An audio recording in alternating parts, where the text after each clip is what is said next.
Okay, ये task है प्रियांशु का। 6.5 requirement, word count 290 minutes, 40 minutes में कंप्लीट किया। Let's see. More and more qualified people are moving from poor to rich countries to fill vacancies in specialist areas like engineering, computing, and medicine. Some people believe that by encouraging the movement of such people, rich countries are stealing from poor countries.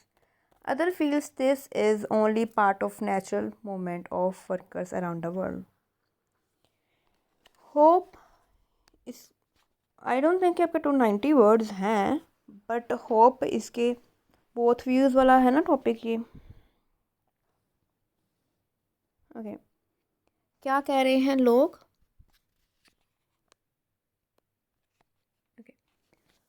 Qualified people move हो रहे हैं poor से rich country में। इतने expert वगैरह हैं, दूसरी country में जा रहे हैं।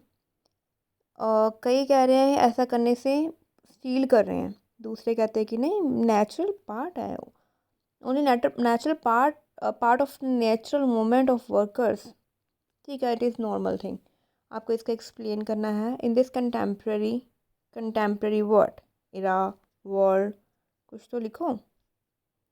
Everyone wants to be successful with their skills and capabilities and require a decent income to live peacefully. However, not having enough sources can be a great demerit for people. So many people are moving from poor to rich countries to fulfill their needs. Accord with this statement and this ऐसे will देखो, accord with में space आएगी। But आप कह रहे हो कौन सी, आप कह रहे हो कि उन्होंने, आपने बस रीफ्रेस किया है कि मैनी पीपल मूव कर रहे हैं। ओके, ठीक है, बट ये वाली लाइन लिखी नहीं है कि अच्छी बात है मूव करना, गलत बात है मूव करना, प्रॉब्लम है क्या, वो वाली तो लाइन लिखी नहीं है आपने। आई अकॉर्ड विद दिस स्टेटमेंट, आप स्टेटमेंट के साथ अकॉर्ड कर रहे हो, इसका मतलब कि आप कह रहे हो कि हाँ वो जाते हैं, मूव करते हैं। बट आपको इसके साथ ना अकॉर्ड करना है। आपका स्टेटमेंट क्या है, दिस वन, कि एक स्टील कर रहे हैं, BP1 में स्टील करने के फेवर में, दूसरा कि नहीं ये नेचुरल प्रोसेस है, चलता है, उसके फेवर में। तो आपका थोड़ा सा गड़बड़ हुआ, जो आपने लिखा है उसका बोल दूं कि यहाँ पे लिख सकते थे कि since not having enough resources can be a great demerit for people. So हटा देना कोमा करके, वो आपका आगे बता देगा। वैसे आपके 4, आप ट्राई किया करो कि एक पैराग्राफ में लाइक 2-3 लाइन्स ही आए मैक्सिमम, ज़्यादा ना आए।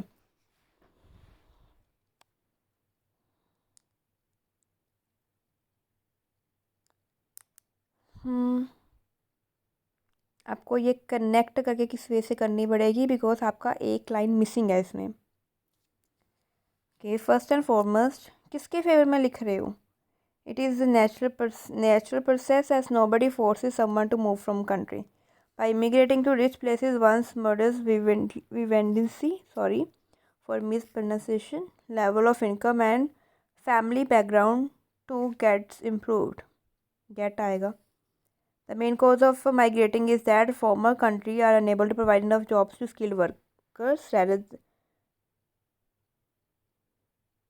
rather money too.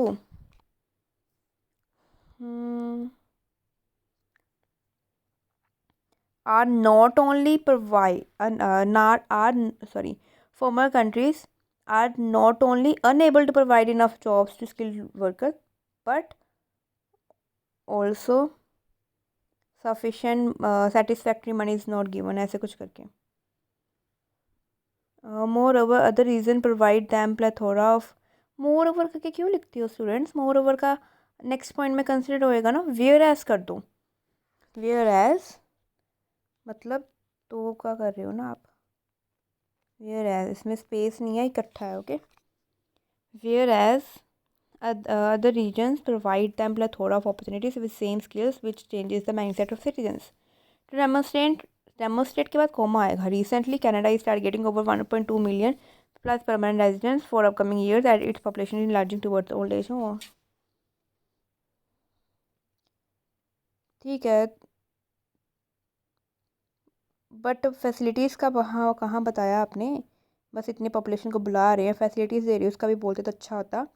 और ये आपका पुअर टू रिच कंट्रीज़, तो डेस्टिट्यूट कंट्रीज़ का बोल सकते हैं, अंडर प्रिविलेज कंट्री से डेवलप्ड कंट्री ऐसा कुछ बोल देते हैं। वहाँ से भी इंट्रोडक्शन की बात करिए पुअर, और यहाँ से भी पुअर लिख दिया हुआ है तो थोड़ा डिफरेंट हो जाता। Apart from this, it is more beneficial for countries like India and China as it contributes to wrinkle the amount of poverty and unemployment rate too. ये क्या लिखा है आपने? आपका ये बोथ व्यूज़ नहीं था? एक में लिखना है कि ये स्टील कर रहे हैं, अच्छी बात नहीं है। दूसरे में लिखना है कि हाँ ये नेचुरल प्रोसेस है। दोनों को आपको जस्टिफाई करके बोलना है, बट आपने तो एक के फेवर में ही लिखा है। अपार्ट फ्रॉम दिस करके भी आपने बेनिफिट के फेवर में ही लिखा है, तो टास्क रिस्पॉन्स में गड़बड़ होएगी आपकी। और आप स्टार्टिंग में ही चाइना इंडिया का नाम ले लिया। contribute to twinkle the amount of poverty and under unemployment rate too. Secondly देखो आपको बता दूँ, एक तो जब आपको वन साइडेड ऐसे लिखने होते हैं तो अपार्ट फ्रॉम दिस करके मत लिखा करो। अनदर सिग्निफिकेंट रीज़न या अनदर प्रोमिनेंट रीज़न इज या फिर another worth considering point is, ऐसे कुछ कर सकते हो। और सेकेंडली कर रहे हो मतलब आपको ये फर्स्ट पॉइंट नहीं था, ये सेकंड और ये थर्ड नहीं काउंट होएगा। और बीच में secondly it accounts the economy and GDP for the region. Furthermore एक एक लाइन करके क्यों लिखती हो स्टूडेंट्स? ये पॉइंट लिखा एक लाइन में, ये सेकेंडली लिखा, फिर फर्दर मोर थर्ड पॉइंट आ गया, ऐसे क्यों करते हो? Poor countries can build some strategies like scholarship to students, elaborate more education institutions to attract more business, which can directly spread more employment to people.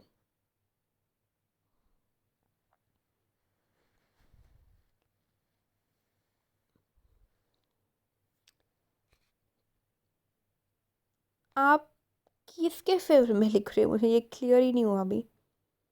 आप अगर उसके फेवर में सारा सारा ऐसे एक के फेवर में लिख दिया कि हाँ बेनिफिट है ऐसा कुछ करके, नेचुरल थिंग है ऐसा कुछ करके, तो आपका टास्क रिस्पॉन्स में रॉन्ग होएगा, बिकॉज बोथ व्यूज़ हैं, दोनों को डिस्कस करना था।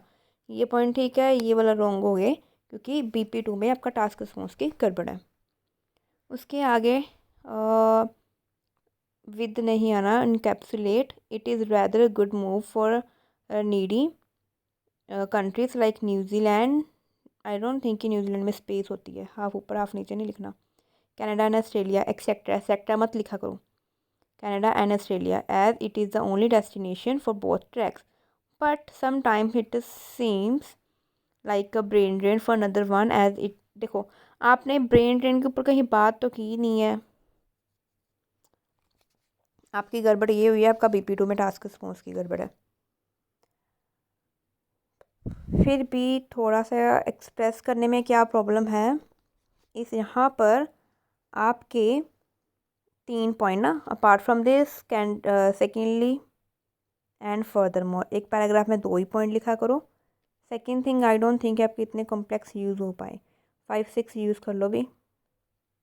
इंट्रोडक्शन में भी आपकी गड़बड़ हुई थी, और उसके बाद एक पैसिव मान लेते हैं आपने यूज़ किया, रैदर करके यूज़ किया। थोड़ा सा आपको कॉम्प्लेक्स इंक्रीज़ करने की नीड है। मैं आपको लिंक में बता दूंगी कौन कौन सी वीडियोस देखो ताकि आपकी कॉम्प्लेक्स स्ट्रक्चर इंक्रीज़ हो पाए। ब्रेनस्टॉर्मिंग की वीडियो का लिंक दे दूंगी ताकि थोड़े से आइडिया मिल पाएंगे पॉइंट को कैसे लिखना है। टास्क रिस्पॉन्स में गड़बड़ नहीं होनी चाहिए आपकी, बिकॉज आपने एक साइड के बारे में बात ही नहीं की, तो टास्क रिस्पॉन्स काफ़ी इम्पैक्ट पड़ता है उसके ऊपर, तो ये बात को ध्यान रखना। But I will not give score because आपका एग्ज़ाम है, स्कोर पे फोकस मत करो, जो मिस्टेक्स बताई हैं उस पर फोकस करो। स्कोर तब देखा करो जब आपको डिसाइड करना हो कि हाँ हम इसके बेस पे एग्ज़ाम प्रिपेयर हैं कि नहीं, फिर एग्ज़ाम देंगे। अभी आपने ऑलरेडी एग्ज़ाम फिल कर दिया है, तो आपको क्या करना है, सिर्फ जो मिस्टेक्स बताई हैं वो देखो, उसको इम्प्रूव करने की कोशिश करो, और इसको लाइक चेंजेस लेके आने की कोशिश करो। इतना आई डोंट थिंक कि आप डिफ़िकल्ट होएगा आपके लिए ये करना, बिकॉज देख के लग रहा है कि आप ग्रेस्पिंग एबिलिटी अच्छी होएगी। जो भी पॉइंट्स करोगे आप 1-2 जितने भी ऐसे कर सकते हो उसको चेंजेस करके करो, ताजो टास्क रिस्पॉन्स की गड़बड़ ना हो।